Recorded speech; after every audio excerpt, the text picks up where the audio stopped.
Hi guys, it's Mrs. Cerami. Welcome back from Easter and spring break. I miss teaching you guys, even if it's just online. So I hope you're revved up for what's ahead. We're going to start chapter 6 now.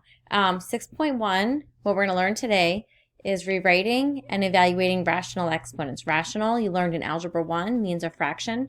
So we're going to rewrite terms with fraction exponents and evaluate them as well. So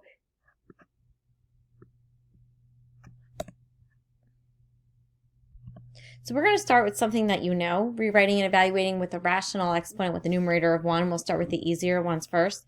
So the first thing we're going to do is just define what everything means. So what we have here is we have the square root of 16. You saw this in pre-algebra. So we know that that's going to equal 4. We know that. And when you see square root, it really means that there's a number 2 in there. This is called the index. The only time you show the index is when it's a number not 2. It's kind of like an exponent. If it's not 1, you show it. So if you don't see a number here, we know there's really a 2 there, and it means what number times itself is 16, and it's 4. Another way to rewrite this is using a rational exponent. And you can rewrite this as 16. The index will be the denominator. So the denominator is always the index, the root. And then the numerator is what power this is to. So this is to the first power. So this would be 16 to the 1/2. 16 to the 1/2 is the same thing as square root of 16, which is 4. So cube root of 8, okay, the index is 3.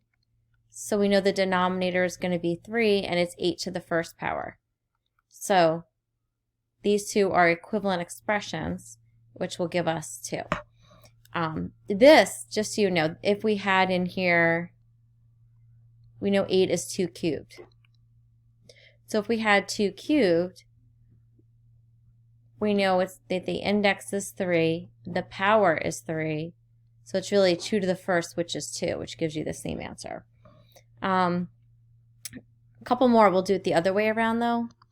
What I'll do on this side is we'll start with the rational exponent, and then we'll write it in radical, and then we'll simplify it. So if we had 16 to 1/4, that's the same thing as 4th root of 16. So it means what number times itself 4 times will give you 16, and the answer is 2. So again, this will take you back to Algebra 1, but we're just putting it in a different form.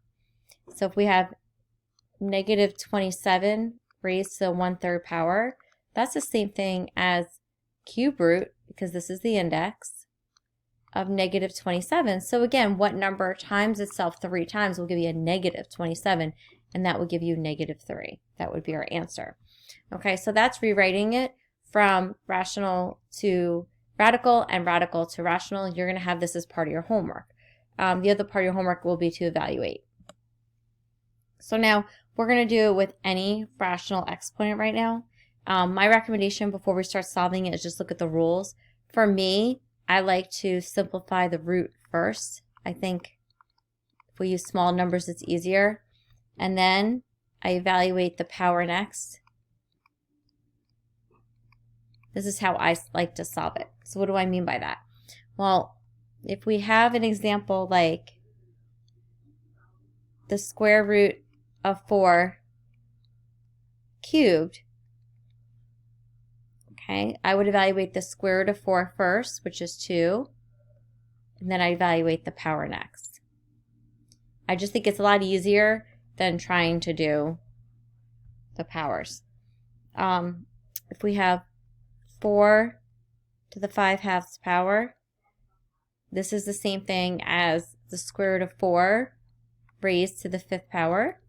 So that's going to give me 2 to the 5th, which is going to be 32. Now, if you could do this in your head, square root of 4 is 2, 2 to the 5th is 32. I am okay with you jumping to here. But some of you may need to write the steps out. If we have 9 to the negative 1/2 power, again, this is our index, so it's square root of 9, but this is to the negative 1st power. So square root of 9 is 3. 3 is the negative first. Negative means reciprocal. So this is going to give me 1/3.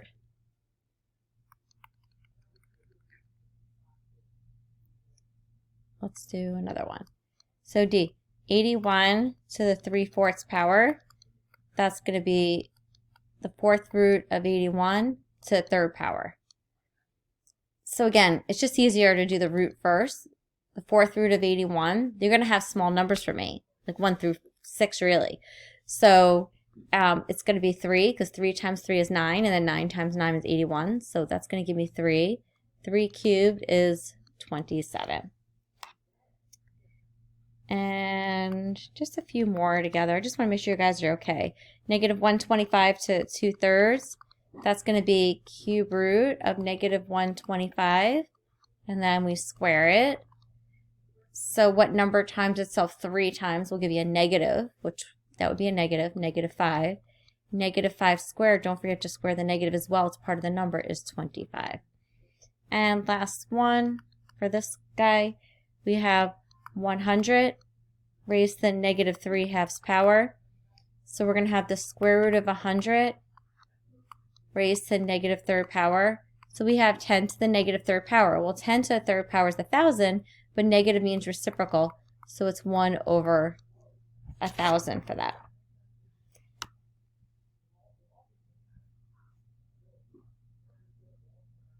All right, so this is what you're going to have for the homework tonight. And any questions, guys? You know you can always reach me. And I'm going to be emailing you about a Zoom as well. I'll talk to you guys soon. Bye.